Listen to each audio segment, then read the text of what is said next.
Hello and thank you for watching. This is a series of small quick videos on how to service a VMW washer. What is that? Vertical modular washer. These are Whirlpool brands. They come in a lot of different names, Maytag, Roper.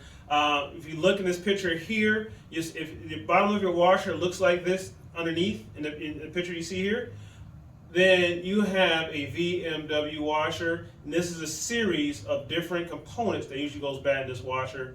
Thank you for watching, and don't forget to like, subscribe, and view the descriptions for where to go to get your parts.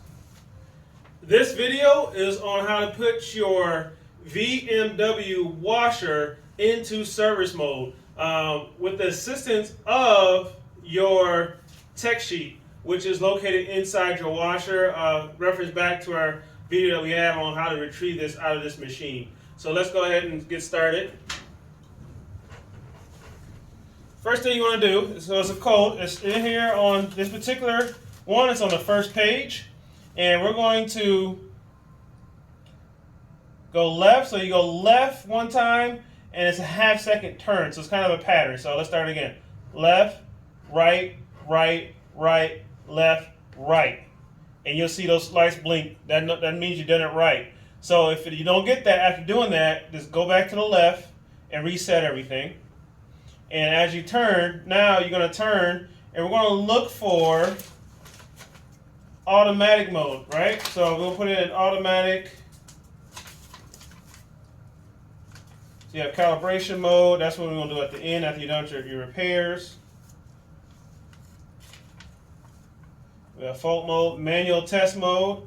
Automatic mode is when a light is on just spin, right? So it says here. So we're going to put it on, we're going to turn this knob until it says spin.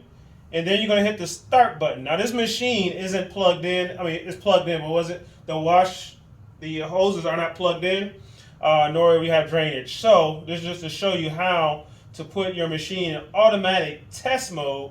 And what this will do is it'll go through testing all the components of this machine. So if you look in your manual, on this one it's on page 8, it shows automatic test mode, and it walks you through by looking at the lights. It'll walk you through each test. Lid lock test, it'll test your lid lock, cold valve, hot valve. And so if it gets stuck on one particular test, then you know that's wrong. So it's something wrong with your machine. If you look here, lid lock, if it fails the first test, then that means you may want to inspect your lid lock. It may need to be changed. It may not. It could be showing you, kind of pointing you in the right direction.